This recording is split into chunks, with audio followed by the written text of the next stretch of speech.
Hello মিষ্টি বন্ধুরা, আমি দেবজ্যোতি। তো ভারী বর্ষণের ওয়েদার, কোথাও বেরোতে পারছি না, বৃষ্টি এত, সিনেমা দেখতে যেতে পারছি না। তারপরে আমি জব ট্রানজিশনে আছি, তো লিটারালি আমি এখন বেকার, ঠিক আছে, টাইমও কাটছে না। তো আজকের যে ভিডিওটা আমি বানাবো সেটা একটা আমার একজন ইউজার কাম বন্ধু সে সাজেস্ট করলো যে 2025-এ বেশ কয়েকটা ভালো বাংলা সিনেমা বেরিয়েছে, কিন্তু সেগুলো বক্স অফিসে কোনোটাই সেই অর্থে ওয়ার্ক করেনি। তো সেটার কারণ কি, ডিটেলসে ভিডিও করব, আমি ডিটেলসে আলোচনা করবো। এটা একটা কেস স্টাডি টাইপের ভিডিও হবে। তো আমি যেটা বলি পুরোটা দেখবেন ভিডিওটা। আমি আরপিএম বাড়ানোর জন্য বা ওয়াচ টাইম বাড়ানোর জন্য বলছি না, to get the full context, ঠিক আছে? যারা আমার ভিডিও দেখেন রেগুলারলি তারা জানেন। তো ভিডিওটা শুরু করার আগে একটা কথা বলি, আমি গতকাল একটা পডকাস্ট আপলোড করেছি মিকিও হেগেনের সাথে, ঠিক আছে? এবার মিকিও হেগেন হয়তো আপনাদের খুব একটা পরিচিত নাম নয়, বাট রিসেন্টলি যে সিনেমাটা বেরোলো অ্যানোরা, যেটা অস্কার পেয়েছে, সেখানে তার একটা গেস্ট অ্যাপিয়ারেন্স ছিল, ঠিক আছে? সেখানে অ্যানোরাতে তার রোলটা ছোট ছিল, কিন্তু অ্যানোরার যে ডাইরেক্টর শন বেকার, তার সাথে মিকিও হেগেন আগেও কাজ করেছে। স্টারলেট বলে সিনেমাটা বা ট্যাঞ্জেরিন বলে সিনেমাটা, ট্যাঞ্জেরিন ওয়াজ শন বেকারস ব্রেকআউট ফিল্ম, ঠিক আছে? এবং ওটাতে মিকি লিড রোলে ছিল। অ্যাকচুয়ালি অনেকদিন আগে পডকাস্টটা হয়ে গেছে, প্রায় মাসখানেক আগে, আমার নিজের ল্যাথের জন্য আর কি আপলোড করা হয়নি। তো খুব ভালো পডকাস্ট হয়েছে, খুব মজার পডকাস্ট হয়েছিল, তো আপনারা দেখতে পারেন। আর ভিডিওটা শুরু করছি আমি।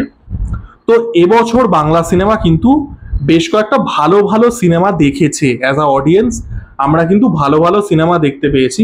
বছরের শুরুতে আমি দুটো খুব ভালো বাংলা সিনেমা আনএক্সপেক্টেডলি দেখেছিলাম, একটা হচ্ছে ভাগ্যলক্ষ্মী, আরেকটা হচ্ছে পাটালিগঞ্জের পুতুল খেলা। তারপরে পক্ষীরাজের ডিমের মতো সিনেমা এসছে, রাশের মতো সিনেমা এসছে যেটা দুর্দান্ত, অঙ্ক কি কঠিনের মতো সিনেমা এসছে যেটা খুবই ভালো, রিসেন্টলি মৃগয়া এলো যেটা মাস কমার্শিয়াল জোনে বেশ ভালো একটা সিনেমা। এখন পরিক্রমা বলে বিক্রম ঘোষের যে সিনেমাটা, যেটা আমার পার্সোনালিতে দেখা হয়নি, বাট সেটাও প্রশংসা পাচ্ছে। কিন্তু এই সিনেমাগুলো কোনোটাই বক্স অফিসে ওয়ার্ক করেনি। বক্স অফিসে ওয়ার্ক কি করেছে এবছর? মেনলি তিনটে বাংলা সিনেমা বক্স অফিসে ওয়ার্ক করেছে। একটা কিলবিল সোসাইটি, যেটা একটা cult classic cinema, shameless cash grab sequel. একটা হচ্ছে ওই একেন বাবুর সিনেমাটা, যেটা হিউজ ব্যবসা করছে, সেই সিনেমাটা আমি এখনো দেখিনি, ওটাও ওই ফ্র্যাঞ্চাইজ ক্যাশ গ্র্যাব। আর একটা হচ্ছে আমার বস, যে সিনেমাটা চলেছে শুধুমাত্র উইন্ডোজের ব্র্যান্ডিং এর নামে, ঠিক আছে? এই সিনেমাগুলো ডেসপাইট বিং গুড ফিল্মস ভালো চলছে না। কেন? এখানে তো সিনেমার কোয়ালিটির প্রশ্ন নেই। যে সিনেমাগুলোর নাম আমি বললাম, ভাগ্যলক্ষ্মী থেকে শুরু করে মৃগয়া অবধি, প্রত্যেকটাই নিজেদের জোনে যথেষ্ট ভালো সিনেমা, এবং অনেক ক্ষেত্রে অনেক ফ্রেশ কিছু অফার করে, যেটা বাংলা সিনেমায় আমরা সচরাচর দেখতে পাই না। তাহলেও এই সিনেমাগুলো কেন সাকসেসফুল হচ্ছে না? এখানে তো মানে আপনি কমপ্লেনও করতে পারবেন না যে ছবিটা আপ টু দ্য মার্ক নয়। তো আমার মনে হয় মেনলি দুটো কারণে এটা হচ্ছে। তো সেই দুটো কারণ নিয়েই আলোচনা করব। দেখুন, প্রথম যে কারণটা সেটা না ট্রাস্টের কারণ, ঠিক আছে?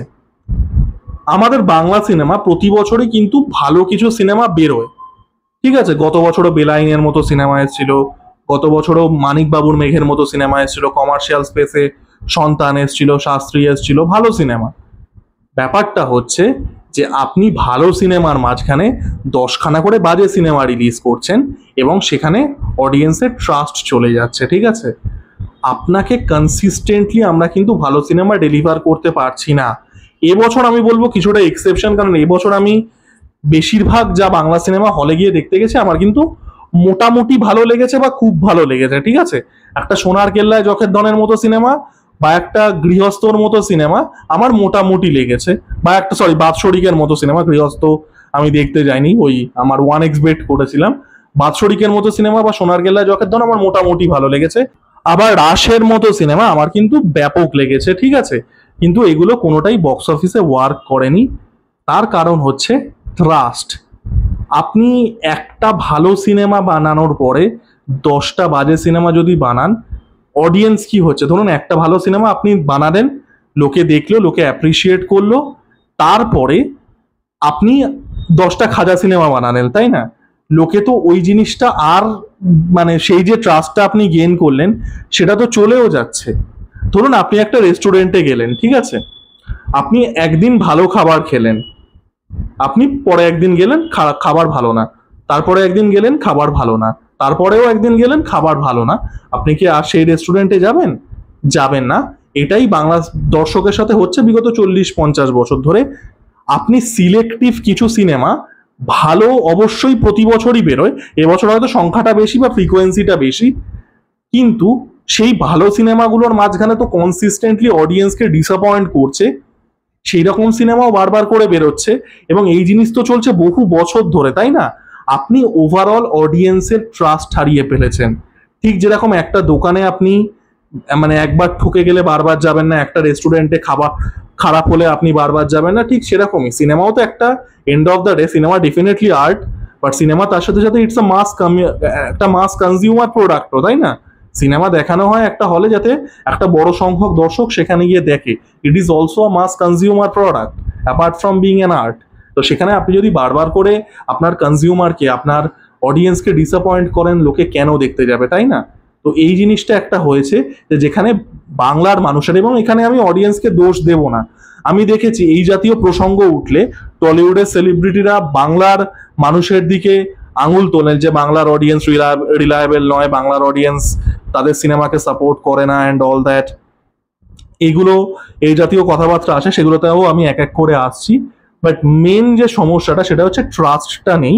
কারণ আপনি ভালো সিনেমা বাংলাতে প্রতি বছরই সিলেক্টিভ তৈরি হয়, বাট তার মাঝখানে যে আলতু ফালতু সিনেমাগুলো তৈরি হয় সেগুলোর জন্য তো ট্রাস্টটা নষ্ট হয়ে যাচ্ছে, তাই না? এবং এটা বহু বছর ধরে হচ্ছে। আমি যেটা বারবার করে বলেছি, বাংলা সিনেমার ডিক্লাইন হচ্ছে মিড-70s থেকে, এটা আজকের থেকে নয়। এই যে 2015 সাল থেকে বাংলা সিনেমার ডিক্লাইন শুরু হয়েছে যে ন্যারেটিভটা, এটা ডাহা মিথ্যে একটা ন্যারেটিভ, আপনারা ইতিহাস বইগুলো দেখে নিন। তো এই একটা সমস্যা যে যেখানে just the trust is not there on the audience side. ঠিক আছে, বাংলার অডিয়েন্স মানে বাংলায় যে অডিয়েন্সটা মুভি দেখতে যায় আর বাংলা সিনেমার অডিয়েন্সের মধ্যে একটা হিউজ কিন্তু ফারাক আছে। ঠিক আছে, বাংলা সিনেমা যারা দেখতে যায় সেটা হয়তো 10 জনের মধ্যে 2 জন। ঠিক আছে, অনেক মানুষ আছে যারা ইংলিশ সিনেমা দেখতে যাচ্ছে, হিন্দি সিনেমা দেখতে যাচ্ছে, they are saving it for that. ঠিক আছে, তারা কিন্তু simply for the lack of trust Bangla cinema দেখতে যাচ্ছে না।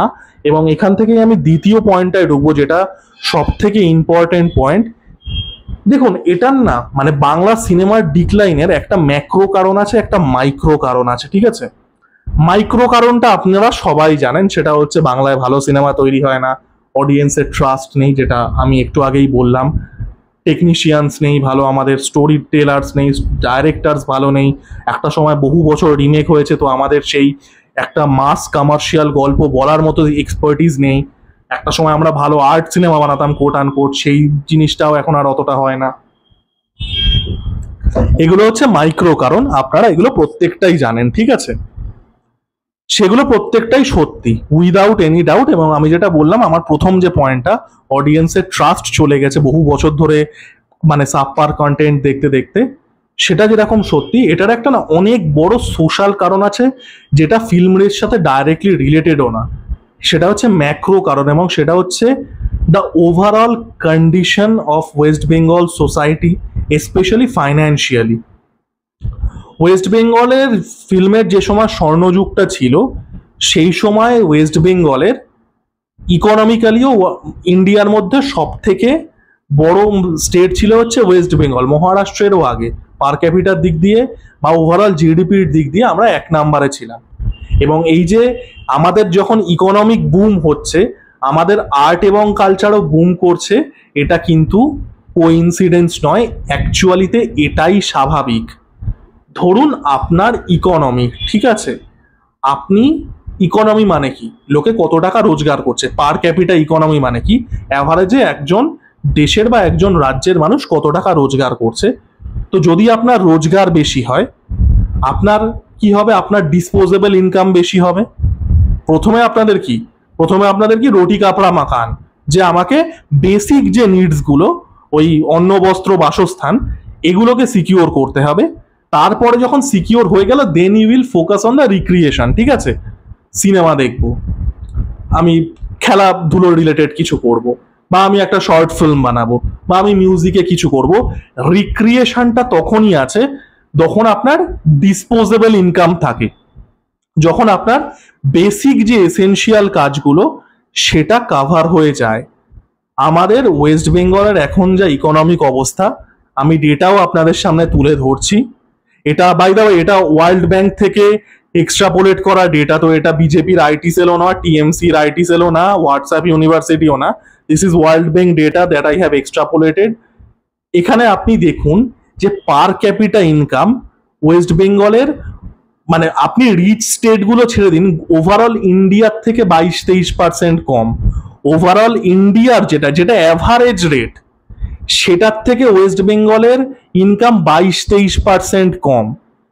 আপনার কাছে যখন চাকরি নেই, আপনার কাছে যখন ইকোনমিক সিকিউরিটি নেই, আপনি আপনার কাছে ধরুন ঋণের বোঝা মারাত্মক, আপনার মনে হবে যে চলুন আমি আমার চাকরি বাকরি নেই, কিচ্ছু নেই, চলুন আমি একটা কবিতা লিখি, আমি একটা গান বানাই, আমি চলো খেলাধুলো করি, মনে হবে? হবে না।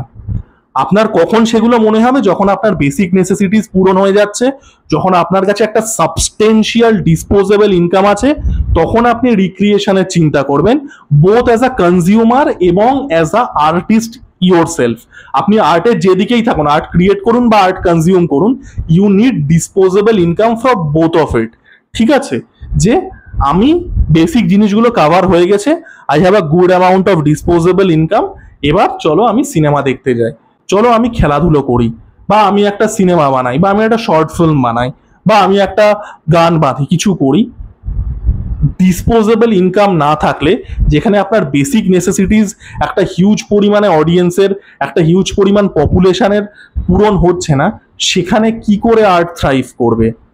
আজকে ওয়েস্টার্ন কান্ট্রিগুলো বা ইউএসএ বা এখন চায়নাও এই যে আর্ট এবং কমার্স এবং স্পোর্টস এত পরিমাণে ডমিনেট করে, আর্ট আর স্পোর্টস রিক্রিয়েশন যেটাকে আমরা বলি, সেটা কোইন্সিডেন্স নয়। কারণ তাদের যে বেসিক নেসেসিটিস গুলো, হ্যাঁ সেখানে লাইফস্টাইল কস্ট অনেক বেশি, বা তা সত্ত্বেও তাদের যে বেসিক নেসেসিটিস গুলো পূরণ হয়ে যায়, they have a very high standard of living, they have a big disposable income. তাই জন্য তারা সেখান থেকে স্পোর্টসে থ্রাইভ করছে, সিনেমাতে থ্রাইভ করছে, মিউজিকে থ্রাইভ করছে। এটার অন্য কোনো কারণ নেই। আজকে আপনি ওয়েস্ট বেঙ্গলের পার ক্যাপিটা যে ইনকাম জিডিপি, সেটা শুধুমাত্র ইন্ডিয়ার ওভারঅলের থেকে 22-23% কম। গোটা ইন্ডিয়া অন অ্যাভারেজ আমি বলছি 100 টাকা রোজগার করলে ওয়েস্ট বেঙ্গল আজকে রোজগার করছে 77-78 টাকা। আবারও this data is extrapolated from World Bank, তো এটা কোনো ফালতু সোর্স নয়।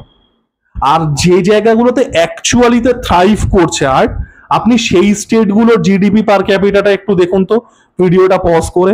তেলেঙ্গানা আর কর্ণাটক আর আন্ধ্রা আর তামিলনাড়ু, কেরালার মধ্যপ্রদেশ বলছি, মহারাষ্ট্রার, তাদের জিডিপি পার ক্যাপিটা দেখুন, ওয়েস্ট বেঙ্গলের থেকে 70%, 80%, 100%, মানে ডাবল। তাদের কাছে সেই ডিসপোজেবল ইনকামটা আছে, তাদের কাছে সেই ডিসপোজেবল ইনকামটা আছে যেটা তারা স্পেন্ড করতে পারবে আর্টের জন্য। আর্ট এমনি এমনি থ্রাইভ করে না বাবা, মানে খালি পেটে আর্ট হয় না। যেটা বললাম, কেউ মানে কারোর কাছে চাকরি নেই, তার আর্থিক সিকিউরিটি নেই, কেউ ভাববে না চলো আমি একটা সিনেমা বানাই, বা চলো আমি একটা সিনেমা দেখে আসি, বা চলো আমি একটা ক্রিকেট খেলি, বা একটা গান বাঁধি। কেউ মানে আর্ট একমাত্র থ্রাইভ করে যখন আপনার বেসিক নেসেসিটিস পূরণ হয়ে গেছে।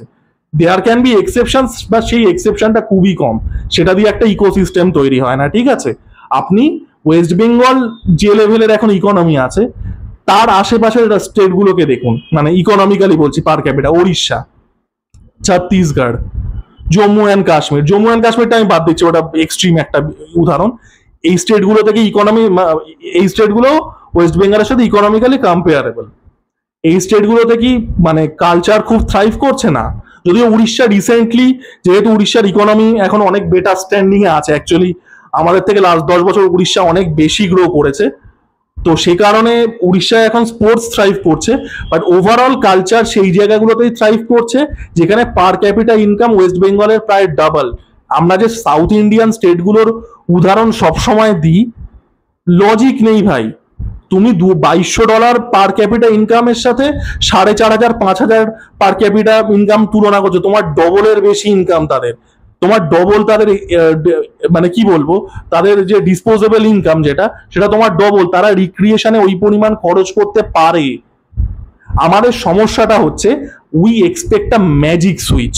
ওই যে বললাম ম্যাক্রো প্রবলেম, মাইক্রো প্রবলেম গুলো এক্সিস্ট করে, ডাইরেক্টর নেই, রাইটার নেই, বাংলা সিনেমার অডিয়েন্সের ট্রাস্ট উঠে গেছে, মাইক্রো প্রবলেম গুলো এক্সিস্ট করে, বাট ম্যাক্রো যে প্রবলেমটা, বিগার যে পিকচারটা ওয়েস্ট বেঙ্গলের ইকোনমির এই অবস্থা, সেটাকে তো আপনি চেঞ্জ করতে পারবেন না।